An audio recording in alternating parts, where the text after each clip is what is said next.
हरे कृष्णा कृष्णा कृष्णा हरे हरे राम राम राम हरे। प्यारे मित्रों, नमस्ते। और आप मेरे चैनल को देख रहे हैं पंडित मुकेश कुमार यूट्यूब के माध्यम से। और उससे पूर्व हमने आपके सामने श्रावण मास की सोमवार कथा प्रस्तुत की थी। आज हम 16 सोमवार व्रत कथा आपके सामने लेकर आ रहे हैं। तो कृपया करके आप इसको देखिए, इसको शेयर कीजिए, लाइक कीजिए और सब्सक्राइब जरूर कीजिएगा। और ये बड़ी आनंदमयी कथा है, क्योंकि हम चाहते हैं कि आप जब अपना व्रत खोलते हैं, अगर आपको कोई कथा कार्य नहीं मिलता है या आप नहीं पढ़ सकते हैं, तो मेरे YouTube चैनल के माध्यम से आप जो है 16 सोमवार व्रत की कथा को सुन सकते हैं और देख सकते हैं और श्रवण कर सकते हैं। आइए 1 मिनट का मंगलाचरण करेंगे। इसके बाद हम शिव पुराण के अंदर भगवान शिव की कथा आपको सुनाएंगे। ओम नमो भगवते वासुदेवाय कृष्णाय वासुदेवाय देवकी नंदनाय च नंद गोप कुमाराय श्री गोविंदाय नमो नमः। हरे कृष्ण कृष्ण कृष्ण हरे हरे, हरे राम राम राम हरे हरे। ओम नमः शिवाय, ओम नमः शिवाय। इसी प्रकार से जब आप 16 सोमवार व्रत को धारण करते हैं तो सुबह जल्दी उठकर भगवान शिव के मंदिर में जाके, अगर मंदिर में ना जा सके तो घर पर ही जो है अपने मंदिर स्थान पर जो है भगवान शिव की आराधना करें। अगर शिवलिंग है तो उसका पंचामृत से सोमवार को जो है उसका अभिषेक करें और बिलपत्र चढ़ाकर भगवान शिव की कृपा प्राप्त करें। और इसके बाद जो है महादेव जी के महामंत्र का जप करें, ओम नमः शिवाय, ओम नमः शिवाय। और इसके बाद 16 सोमवार की कथा को सुनना चाहिए, पढ़ना चाहिए। तो इसी प्रकार से आइए हम 16 सोमवार की कथा आप तक पहुंचा रहे हैं। तो कृपया करके आप इसको ध्यानपूर्वक इसका श्रवण करें। ओम नमः शिवाय। 16 सोमवार व्रत कथा बड़ी सुंदर ये कथा है। अगर आप इस कथा को श्रवण करेंगे तो आपको बड़ा आनंद प्राप्त होगा। मृत्यु लोक में भ्रमण करने की इच्छा करके एक समय श्री भूतनाथ भगवान महादेव जी माता पार्वती के साथ पधारे। वहां भ्रमण करते करते और अमरावती नाम की अति रमणीक नगरी में पहुंचे। अमरावती नगरी अमरपुरी के सदृश सब प्रकार के सुखों से परिपूर्ण थी। उसमें वहां के महाराज का बनाया हुआ अति रमणीक शिव का मंदिर बना था। उसमें भगवान शंकर पार्वती के साथ निवास करने लगे। एक समय माता पार्वती ने प्रणपति को प्रसन्न देख के मनोइच्छा को प्रकट करने लगी और इच्छा से बोली कि प्रभु, आज तो हम तुम दोनों मिलकर चौसर खेलेंगे। शिव ने प्राणप्रिय की बात को मान लिया और चौसर खेलने लगे। उस समय उस स्थान पर मंदिर का पुजारी ब्राह्मण मंदिर में पूजा करने को आ गया। माता जी ने ब्राह्मण से प्रश्न किया कि पुजारी जी, बताओ इस बाजी में दोनों में किसकी जीत होगी और किसकी हार। वे ब्राह्मण बिना विचारे ही शीघ्र ही बोल उठा कि महादेव जी की जीत होगी। और थोड़ी देर में बाजी समाप्त हो गई और पार्वती जी की विजय यानी कि जीत हो गई। अब तो पार्वती जी ब्राह्मण को झूठ बोलने के अपराध के कारण श्राप देने को तैयार हुई। तब महादेव जी ने पार्वती जी को बहुत समझाया, परंतु उन्होंने ब्राह्मण को कोढ़ी होने का श्राप दे दिया। कुछ समय बाद पार्वती जी के श्राप पुजारी के शरीर में कोढ़ उत्पन्न हो गए।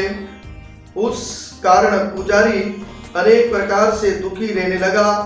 इस तरह के कष्ट भोगते हुए जब बहुत दिन हो गए तो देवलोक की अप्सराएं शिव की पूजा करने उसी मंदिर में पधारी और पुजारी के कोढ़ की कष्ट को देख बड़े दया भाव से उसने रोगी होने का कारण पूछने लगी।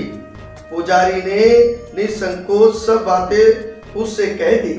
वे अप्सराएं बोली, हे पुजारी, अब तू अधिक दुखी मत होना, भगवान शिव तुम्हारे कष्ट को दूर अवश्य ही करेंगे।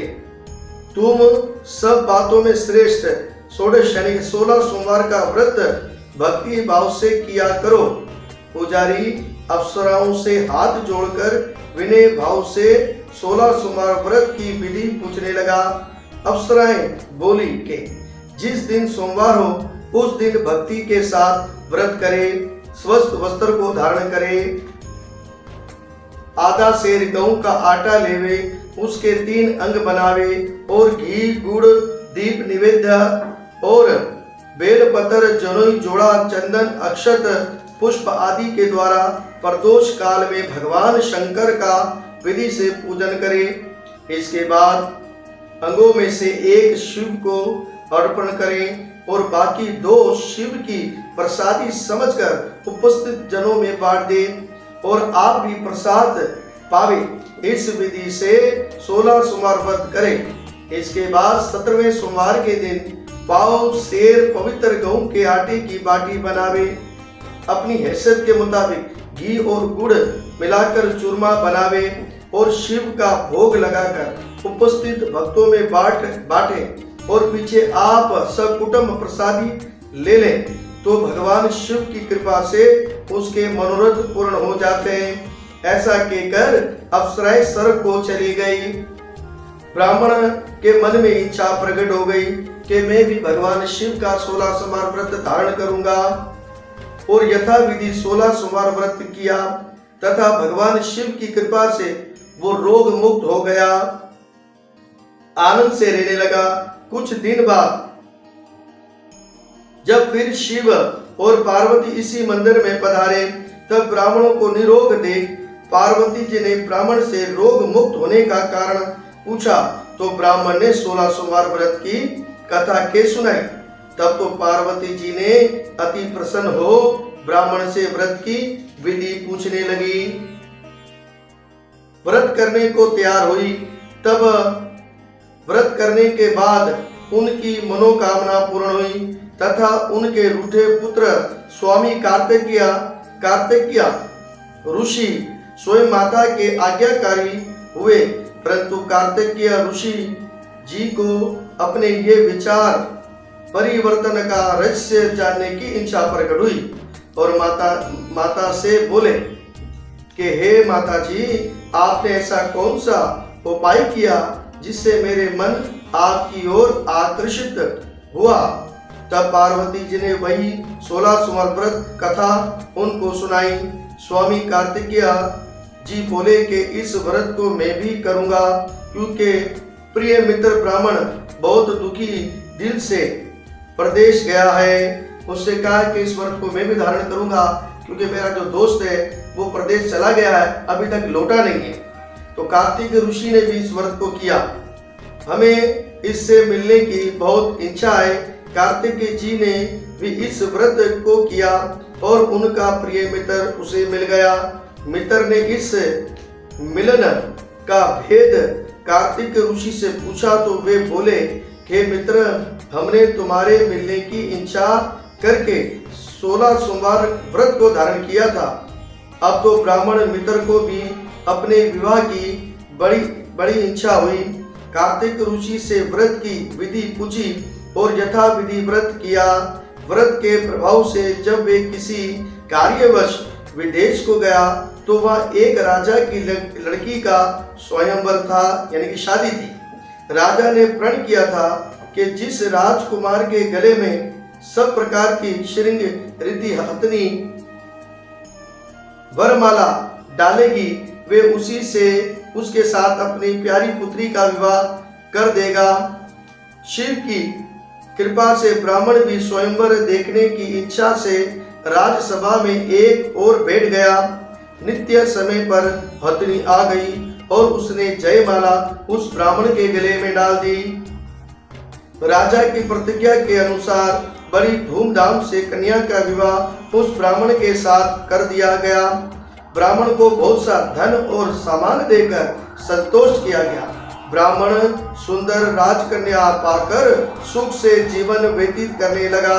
एक दिन राजकन्या ने अपने पति से प्रश्न किया कि हे प्राणनाथ, आपने ऐसा कौन सा भारी पुण्य किया जिसके प्रभाव से हथिनी ने सब राजकुमारों को छोड़कर आपको वरण किया।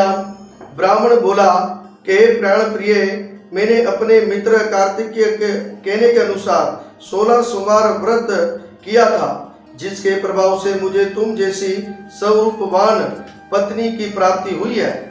व्रत की महिमा को सुनकर राजकन्या को बड़ा आश्चर्य हुआ और वे भी पुत्र की कामना करके व्रत करने लगी।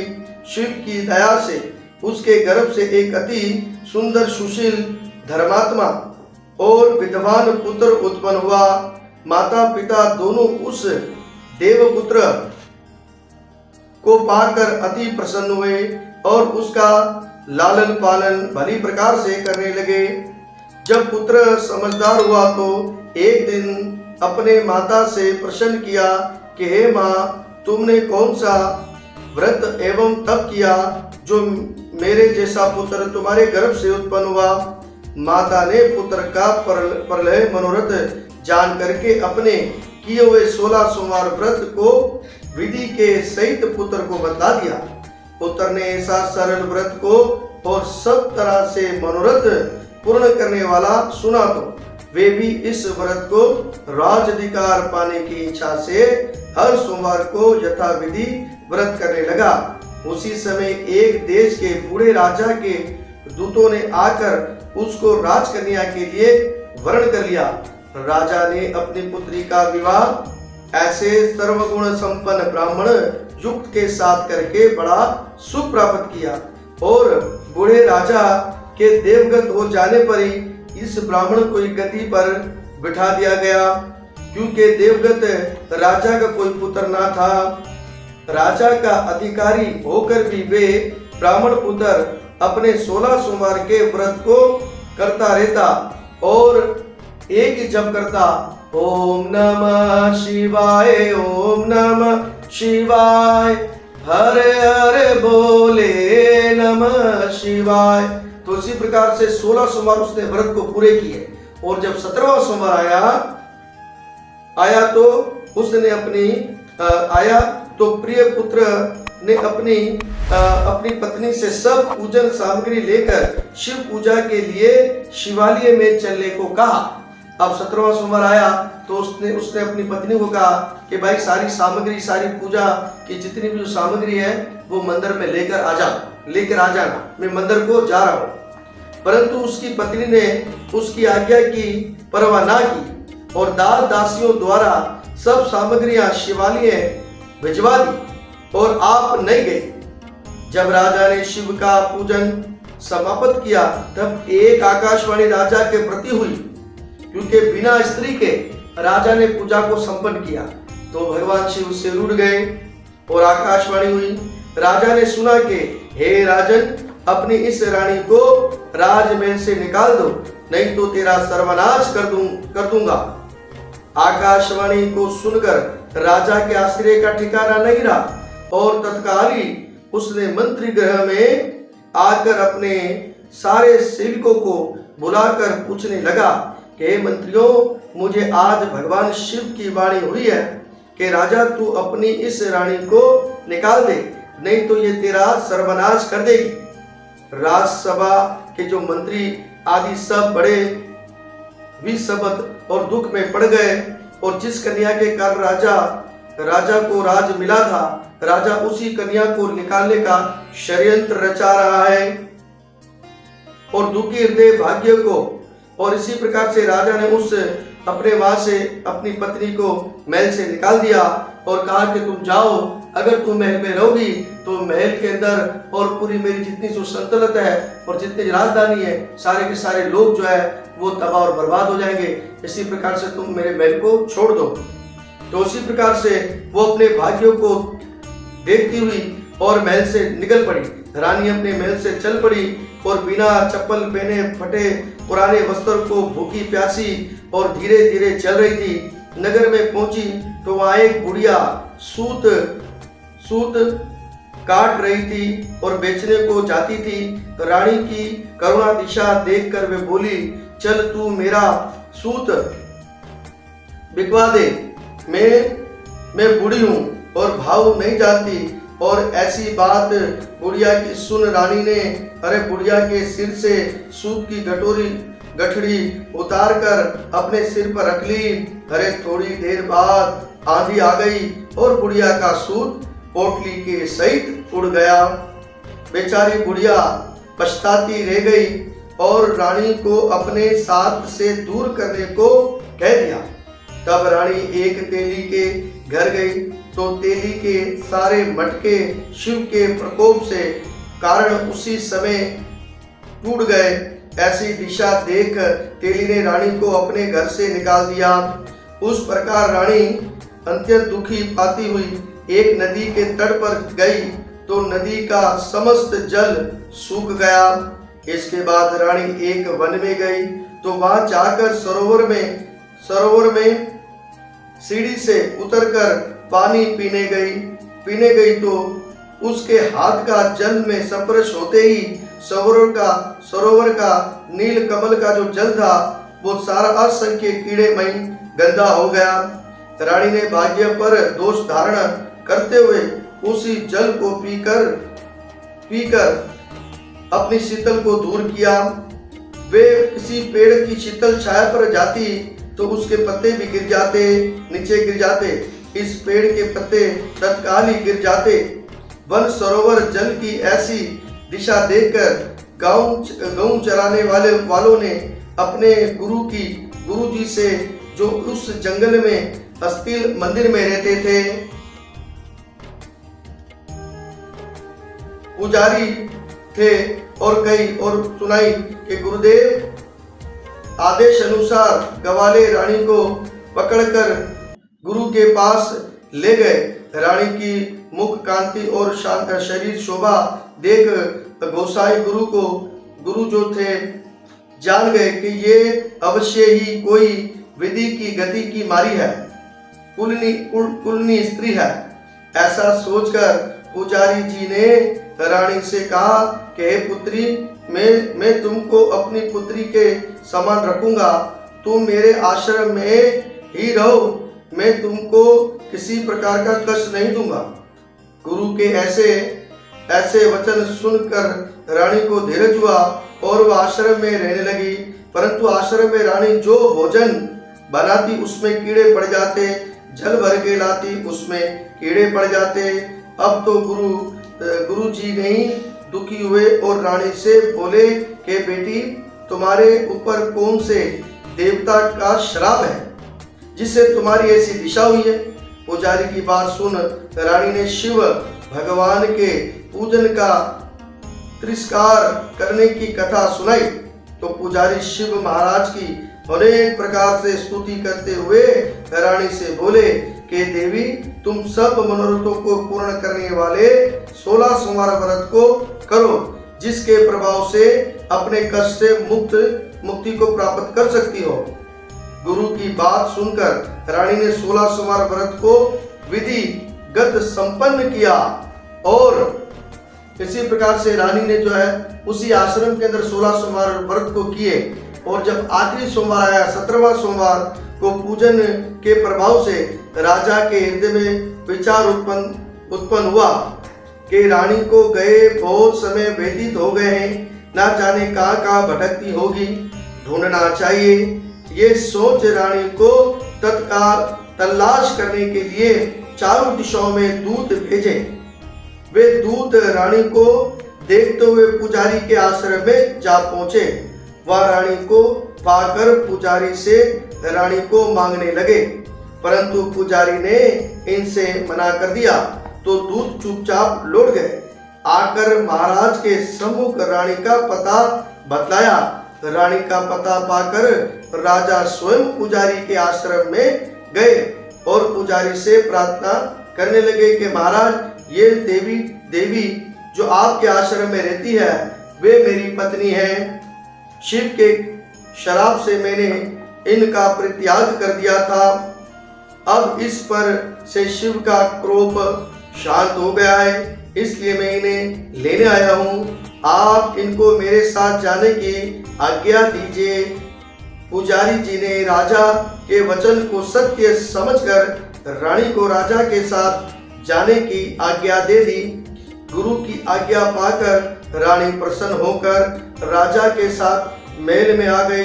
नगर अनेक प्रकार के बाजे बजने लगे और निवासियों ने नगर के दरवाजों तथा नगर को तोरण से सजा दिया और विधि से मंगला गान होने लगे। घर घर में मंगल गान होने लगे। पंडितों ने विधि वेद मंत्र का उच्चारण करके अपनी राजा रानी का स्वागत किया। ऐसी अवस्था में रानी ने पुनः अपनी राजधानी में प्रवेश किया।